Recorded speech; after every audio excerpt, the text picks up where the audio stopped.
நெல்லையில் 3 இடங்களில் பெட்ரோல் குண்டு வீசிய சம்பவத்தில் 5 பேரில் 3 கைது செய்த போலீசார் 2 தேடி வருகின்றனர். நெல்லை தச்சநல்லூர் போலீஸ் ஸ்டேஷன் மற்றும் சோதனை சாவடி மீது 2 இருசக்கர வாகனத்தில் வந்த 5 பேர் பெட்ரோல் குண்டை வீசிவிட்டு தலைமறைவாகினர். இது தொடர்பாக பொது சொத்தை சேதப்படுத்துதல், கலவரத்தில் ஈடுபடும் நோக்கத்தில் ஆயுதத்துடன் செயல்படுதல், மரணத்தை ஏற்படுத்தும் வகையில் அச்சுறுத்துதல் மற்றும் வெடிபொருட்களை பயன்படுத்துதல் உள்ளிட்ட 5 பிரிவுகளில் வழக்கு பதிவு செய்த போலீசார் சம்பந்தப்பட்ட நபர்களை தேடி வந்தனர். இந்நிலையில் பெட்ரோல் குண்டு வீசிய சம்பவத்தில் ஈடுபட்ட ராஜவள்ளிபுரம் பகுதியைச் சேர்ந்த சரண் மற்றும் அஜித்குமார், கிருஷ்ணபெருமாள் ஆகிய 3 கைது செய்த போலீசார் அவரிடம் தீவிர விசாரணை நடத்தி வருகின்றனர். மேலும் சம்பவத்தில் ஈடுபடுத்தப்பட்ட இருசக்கர வாகனங்களும் பறிமுதல் செய்யப்பட்டது.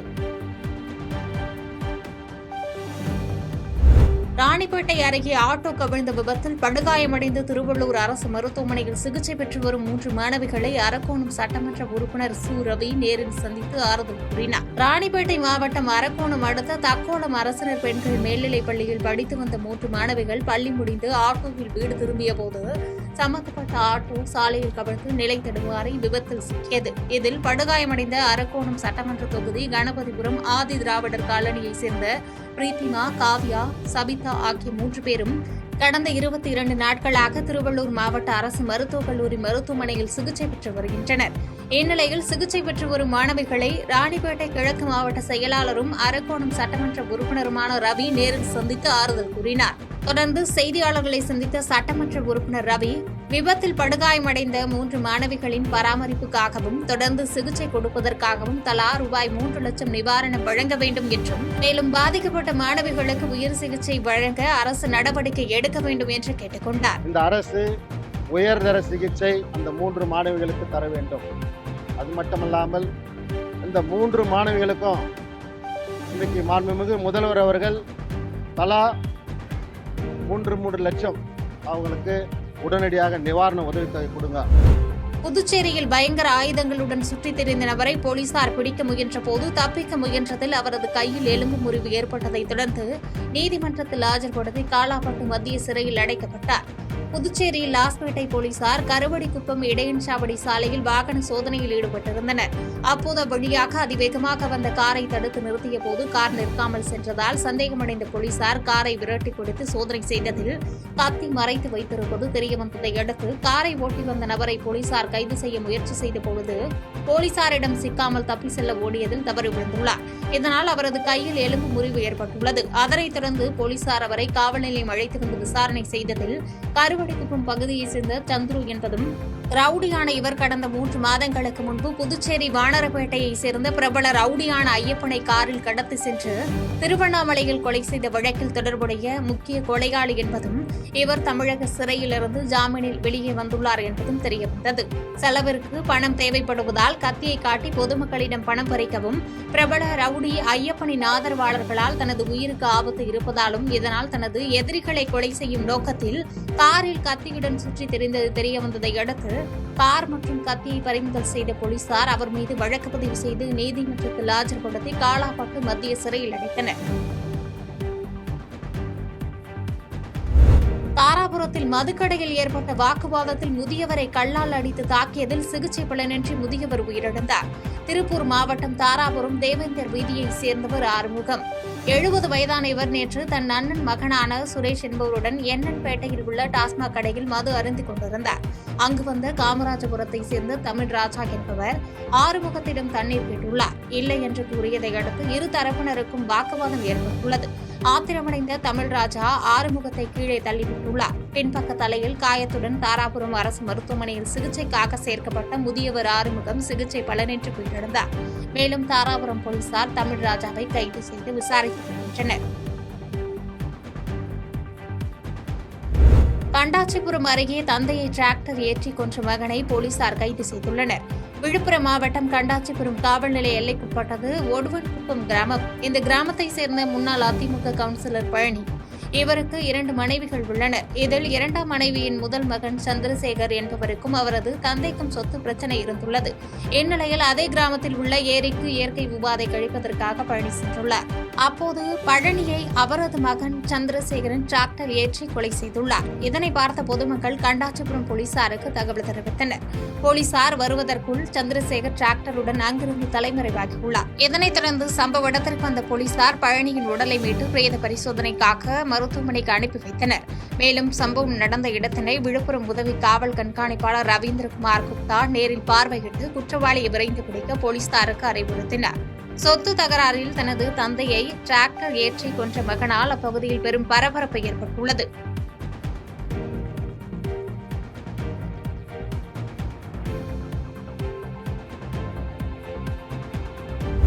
இரண்டாயிரத்தி 26 சட்டசபை தேர்தலை முன்னிட்டு பாஜக சார்பில் தமிழகம் தலை நிமிர தமிழனின் பயணம் என்ற தலைப்பில் நீதி கேட்கும் பிரச்சார பயண துவக்க விழா மதுரை அண்ணா நகரில் நடைபெற்றது. மதுரை அண்ணா நகரில் பாஜக சார்பில் தமிழகம் தலை நிமிர தமிழனின் பயணம் என்ற தலைப்பில் நீதி கேட்கும் பிரச்சார பயணத்தின் துவக்க விழா நடைபெற்றது. இந்த துவக்க விழாவில் அதிமுக முன்னாள் அமைச்சர் செல்லூர் ராஜு, தமிழ் மாநில காங்கிரஸ் தலைவர் ஜி.கே. வாசன், முன்னாள் பாஜக மாநில தலைவர் அண்ணாமலை, மத்திய இணையமைச்சர் எல். முருகன் மற்றும் பாஜக மாநில தலைவர் நயினார் நாகேந்திரன் ஆகியோர் கலந்து கொண்டு சிறப்புரையாற்றினர்.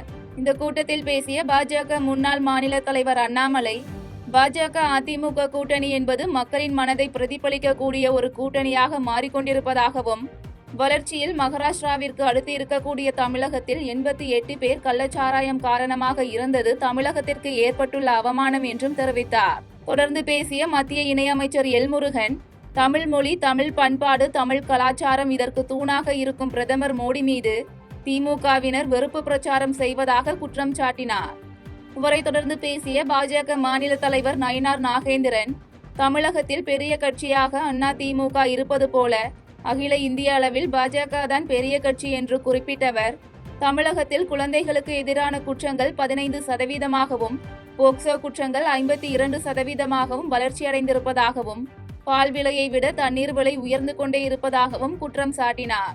மேலும் இந்த நீதி கேட்கும் பயணம் திமுகவிற்கு முடிவுரை எழுதும் என்று நம்பிக்கை தெரிவித்தார். தொடர்ந்து பேசிய அதிமுக முன்னாள் அமைச்சர் செல்லூர் ராஜு, நயினார் நாகேந்திரனின் யாத்திரையும் புரட்சி தமிழர் எடப்பாடி பழனிசாமியின் யாத்திரையும் திமுக அரசுக்கு இடி கொடுக்கும் வகையில் வெற்றி பெற்று தரும் என தெரிவித்தார். ஆவடி அருகே உலக இருதய தினத்தை முன்னிட்டு நடைபெற்ற வாகத்தான் போட்டியை அமைச்சர் சாமு நாசர் கொடியசைத்து துவக்கி வைத்தார். திருவள்ளூர் மாவட்டம் ஆவடி மிட்டினமல்லி இந்திய விமானப்படை சாலையில் உலக இருதய தினத்தை முன்னிட்டு வாகத்தான் போட்டி நடைபெற்றது. இதில் சிறப்பு அழைப்பாளராக கலந்து கொண்ட சிறுபான்மையினர் நலன் மற்றும் வெளிநாடு வாழ் தமிழர் நலத்துறை அமைச்சர் சாமு நாசர் போட்டியை கொடியசைத்து துவக்கி வைத்தார். இப்போட்டியில் சிறுவர்கள், மாணவ மாணவிகள், சமூக ஆர்வலர்கள் மற்றும் பொதுமக்கள் என சுமார் 1500 பேர் கலந்து கொண்டனர். இதில் வெற்றி பெற்றவர்களுக்கு பரிசு மற்றும் சான்றிதழ்கள் வழங்கப்பட்டன. தமிழக வாழ்வுரிமை கட்சிக்கு கூட்டணியில் உரிய அங்கீகாரம் கிடைக்காவிட்டால் தேர்தலில் தனித்து நிற்கவும் தயார் என கடலூரில் தமிழக வாழ்வுரிமை கட்சி தலைவர் வேல்முருகன் தெரிவித்துள்ளார். கடலூர் மாவட்டம் அல்லூர் பகுதியில் தமிழக வாழ்வுரிமை கட்சியின் சிதம்பரம், புவனகிரி, காட்டுமன்னார் கோயில் ஆகிய தொகுதிகளுக்கான தொகுதி பொறுப்பாளர்கள் நியமன கடிதம் வழங்கும் நிகழ்ச்சியில் கலந்து கொண்ட கட்சியின் நிறுவனரும் சட்டமன்ற உறுப்பினருமான வேல்முருகன் தொகுதி பொறுப்பாளர்களுக்கு நியமன கடிதம் வழங்கினார். பின்னர் நிகழ்ச்சியில் பேசிய அவர், மாநிலம் முழுவதும் சுமார் 200 தொகுதிகளில் பொறுப்பாளர்கள் நியமனம் செய்யப்பட்டுள்ளதாகவும், மீதமுள்ள தொகுதிகளுக்கும் விரைவில் நியமனம் செய்யப்பட இருப்பதாகவும் தெரிவித்தார். இதனைத் தொடர்ந்து செய்தியாளர்களை சந்தித்த வேல்முருகன், திமுக தலைமையிலான கூட்டணியில் இருக்கும் தமிழக வாழ்வுரிமை கட்சி 5 ஆண்டுகளில் மிகப்பெரிய வளர்ச்சி அடைந்துள்ளது என்றும், திமுக கூட்டணியில் கூடுதல் இடங்களை கேட்டு தமிழக வாழ்வுரிமை கட்சி தேர்தலை சந்திக்கும் என்றும் தெரிவித்தார். மேலும் மதுபான கடைகளை மூட வேண்டும் என்றும், கஞ்சா, ஹெராயின் போன்ற போதை வஸ்துகளை முழுவதுமாக தடை செய்ய வேண்டும் என்றும் சட்ட போராட்டத்தில் ஈடுபட்டு வருவதாகவும் தெரிவித்தார். அரியலூர் ஆண்டிமடத்தில் தீயணைப்பு நிலையத்தை போக்குவரத்து மற்றும் மின்சாரத்துறை அமைச்சர் சாசி சிவசங்கர் தொடங்கி வைத்தார். அரியலூர் மாவட்டம் ஆண்டிமடம் தாலுகாவில் தீயணைப்பு நிலையம் அமைக்க வேண்டும் என அப்பகுதி மக்கள் மற்றும் விவசாயிகள் தமிழக அரசுக்கு கோரிக்கை வைத்திருந்தனர். இந்நிலையில் பொதுமக்களின் கோரிக்கையை ஏற்று தமிழக அரசு தீயணைப்பு நிலையம் அமைப்பதற்கு நடவடிக்கை எடுத்தது. அதன்படி ஆண்டிமடம் கடைவீதி அருகே புதிதாக தீயணைப்பு நிலையம் துவக்க விழா நிகழ்ச்சி நடைபெற்றது. இதில் கலந்து கொண்ட தமிழக போக்குவரத்து மற்றும் மின்சாரத்துறை அமைச்சர் சாசி சிவசங்கர் தீயணைப்பு வாகனத்தை கொடியசைத்து துவக்கி வைத்தார். இந்நிகழ்வில் மாவட்ட ஆட்சியர் ரத்தினசாமி, ஜெயங்கொண்டம் சட்டமன்ற உறுப்பினர் கண்ணன் உள்ளிட்ட பலர் கலந்து கொண்டனர். தமிழகத்தின் தென் மாவட்ட பள்ளிகளில் சாதிய சீர்கேடு உள்ளது என அதிமுக முன்னாள் அமைச்சர் ஜெயக்குமார் குற்றம் சாட்டியுள்ளார். சென்னை திருவிக சட்டமன்ற தொகுதிக்கு உட்பட்ட பாகக்கிளை கழக நிர்வாகிகள் ஆற்ற வேண்டிய பணிகள் குறித்து அதிமுக கட்சி சார்பில் ஆலோசனை கூட்டம் நடைபெற்றது. இதில் கலந்து கொண்டு பேசிய அதிமுக முன்னாள் அமைச்சர் ஜெயக்குமார், ஒற்றுமையாக இருந்தால் மே மாதத்தில் திமுக கட்சியின் இடுப்பை உடைத்து உட்கார வைக்கலாம் என்றும், ஒரு தடவை திமுக ஆட்சிக்கு வந்தால் மீண்டும் ஆட்சிக்கு வராது, அதுதான் திமுகவின் ராசி என்றும் விமர்சித்தார். மேலும் தென் மாவட்டங்களில் பள்ளிகளில் சாதிய சீர்கேடு உள்ளது என்றும், ஆதிதிராவிட மாணவர்களுக்கு பாதுகாப்பு இல்லை என்றும் குறிப்பிட்டவர், மீனவர்களை பாதுகாப்பதற்கு முதலமைச்சர் மத்திய அரசுக்கு அழுத்தம் கொடுத்து நடவடிக்கை மேற்கொள்ளவில்லை என குற்றம் சாட்டினார். தொடர்ந்து அமெரிக்க அதிபர் டிரம்ப் கிறுக்கன் போல வரி விதிப்பதாக குறிப்பிட்டவர், முதலமைச்சர் தன்னை டிரம்ப் போல் நினைத்துக் கொள்வதாக கடுமையாக விமர்சித்தார். திமுக ஜாதி பார்க்காமல் வேட்பாளர்களை நிறுத்துமா என்று நடிகை கஸ்தூரி கேள்வி எழுப்பியுள்ளார். மதுரை விமான நிலையத்தில் செய்தியாளர்களை சந்தித்த அவர், திமுக ஆட்சியை நன்றாக நடத்தியிருந்தால் பாஜக வளர்ந்து இருக்காது என்று கருத்து தெரிவித்த அவர், திமுக ஆட்சியில் ஒவ்வொரு நாளும் குற்றங்களும் கொலைகளும் நடப்பதால் வேறு வழியின்றி மக்கள் பாஜகவை ஆதரிப்பதாக கருத்து கூறினார். ஆட்சி மாற்றம் வேண்டும் என்பதுதான் முதல் குறிக்கோள் என்று தெரிவித்த அவர், ஜாதி பெயரை அழித்துவிட்டால் ஜாதியை ஒழித்து விடலாமா என்று கேட்ட அவர், சாலையில் உள்ள ஜாதி பெயர்களை தார் வைத்து அழித்து 60 ஆண்டுகள் ஆகிவிட்டது, ஜாதி அழிந்து விட்டதா என்று கேள்வி எழுப்பினார். அதை நான் ஒரு திமுக தனமா தான் பாக்குறேன். அவங்க சொல்றது ஒண்ணு, செய்யறது வேற ஒண்ணு. ஊருக்குத்தான் உபதேசம் அடிக்கண்ணே, உனக்கும் எனக்கும் அல்ல அப்படிங்கறதான் எப்பவுமே பார்த்துட்டு இருக்கிறது தானேங்க. ஜாதிய மத்தவங்க பேசக்கூடாது, ஆனா நாங்க பேசுவோம். அதுவும் கோயம்புத்தூர்ல நாயுடு என்ற ஜாதி பெயர் இன்னைக்கு எலெக்ஷன் வருது அப்படிங்கும் பொழுது இதெல்லாம் நடக்கிறது நீங்க ஆச்சரியமா கேள்வி கேட்கறது ரொம்ப வியப்பா இருக்கு. தலைமை நீதிபதி மீதான தாக்குதலை கண்டிக்கும் விசிகவினர் வழக்கறிஞரை தாக்குகின்றனர் என்று அண்ணாமலை கூறியுள்ளார். மதுரையில் தமிழக பாஜக தலைவர் அண்ணாமலை செய்தியாளர்களை சந்தித்தார். அப்போது தெரிவித்த அவர், காஞ்சிபுரத்தில் மருந்து நிறுவனம் தயாரித்த மருந்தால் மத்திய பிரதேசத்தில் 23 குழந்தைகள் உயிரிழந்துள்ளதாகவும், மருந்து விவகாரத்தில் பதிலளிக்க தமிழக அரசுக்கு பொறுப்புள்ளது என்று கூறினார். சாதிகளுக்கு எதிரி என்றும், சாதி பெயரை வைத்து அரசியல் என திமுக இரட்டை வேடம் போடுவதாக குற்றம் சாட்டிய அண்ணாமலை, விஜய் அரசியலுக்கு வந்த பின்பு திருமாவளவனின் எண்ண ஓட்டம் குழப்பத்தில் இருப்பதாக கருத்து கூறினார். தலைமை நீதிபதி மீதான தாக்குதலை கண்டிக்கும் விசிகவினர் வழக்கறிஞரை தாக்குகின்றனர் என்று விமர்சித்தவர், கருத்து சுதந்திரம் குறித்து திருமாவளவன் பேசுவது நியாயமா என்று கேள்வி எழுப்பியதோடு, பார்த்து முறைத்ததால் நாடு தட்டு தட்ட வேண்டும் என திருமாவளவன் பேசுகிறார், பாகிஸ்தான் பார்டருக்கு திருமாவளவனை அனுப்ப வேண்டும் என்று காட்டமாக பேசினார்.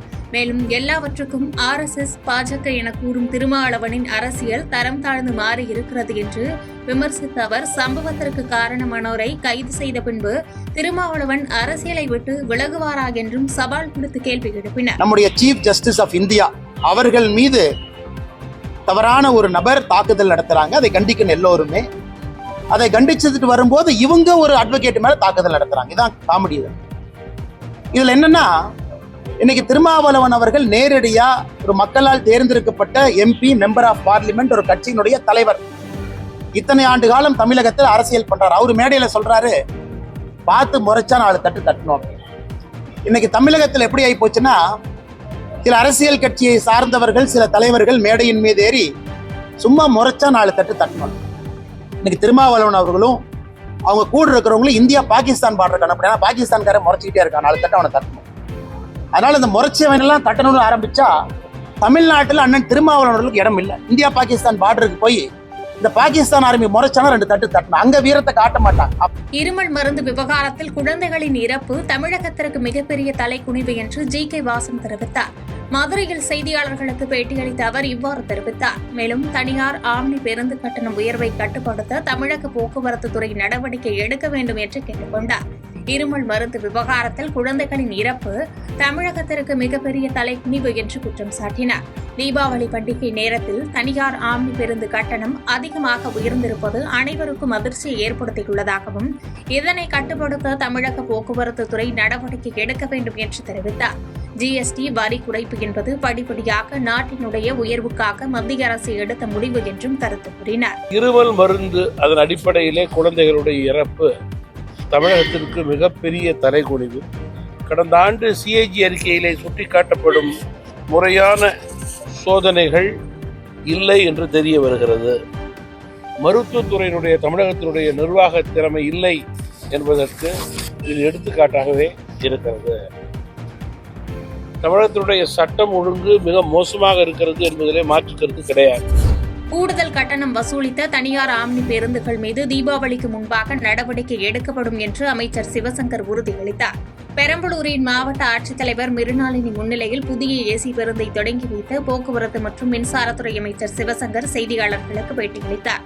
அப்போது தெரிவித்த அவர், கூடுதல் கட்டணம் வசூலித்த 10 தனியார் ஆம்னி பேருந்து உரிமையாளர்களை கண்டறிந்துள்ளதாகவும் அவர்கள் மீது தீபாவளிக்கு முன்பாக நடவடிக்கை எடுக்கப்படும் என்று தெரிவித்தார்.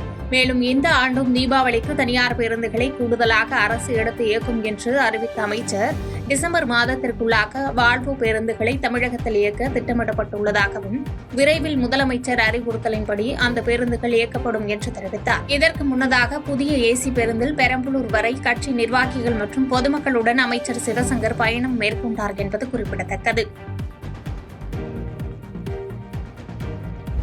புதுச்சேரி மத்திய பல்கலைக்கழகத்தில் பாலியல் புகாருக்கு ஆளான பேராசிரியர் மீது வழக்கு பதிவு செய்து சட்டப்படி நடவடிக்கை எடுக்க வேண்டும் என்று காங்கிரஸ் கட்சித் தலைவர் கேட்டுக் கொண்டுள்ளார். இது தொடர்பாக காங்கிரஸ் அலுவலகத்தில் செய்தியாளர்களை சந்தித்த புதுச்சேரி காங்கிரஸ் தலைவர் வைத்திலிங்கம், காங்கிரஸ் ஆட்சியில் மக்கள் நலம் சார்ந்த பல்வேறு சட்டங்கள் கொண்டுவரப்பட்டதாகவும், ஆனால் மத்தியில் ஆளும் பாஜக அரசாங்கம் அதை செயல்படுத்தாமல் பலவீனப்படுத்துவதாக குற்றம் சாட்டினார். மேலும் பல்கலைக்கழகத்தில் போராட்டத்தில் ஈடுபட்ட மாணவர்கள் மீது போடப்பட்ட வழக்கை திரும்பப் பெற வேண்டும் எனவும், குற்றம் சாட்டப்பட்ட கல்லூரி பேராசிரியர் இடமாற்றம் செய்யப்பட்டிருக்கிறார், ஆனால் அவர் மீது வழக்கு பதிவு செய்து சட்டப்படி நடவடிக்கை எடுக்க வேண்டும் என்று கேட்டுக் கொண்டார். இந்த அரசாங்கம் பல்வேறு சட்டங்களை நடைமுறைப்படுத்தாமலேயே அதை பலவீனப்படுத்தக்கூடிய அரசாங்கமாக பாரதிய ஜனதா ஆட்சி இருக்கிறது. செய்திகளை உடனுக்குடன் தெரிந்து கொள்ள கீழ்கண்ட கேபிள் மற்றும் டிடிஎச் நெட்வொர்க்குகளில் எம்நாடு செய்தி தொலைக்காட்சியை காணுங்கள். பாதகம் செய்பவரை கண்டால் நாம் பயம் கொள்ளலாகாது பாப்பா. மோதி மிதித்து விடு பாப்பா, அவர் முகத்தில் உமிழ்ந்து விடு பாப்பா. அண்மை செய்திகளை உடனுக்குடன் தெரிந்து கொள்ள இணைந்திருங்கள் எம்நாடு தொலைக்காட்சியுடன்.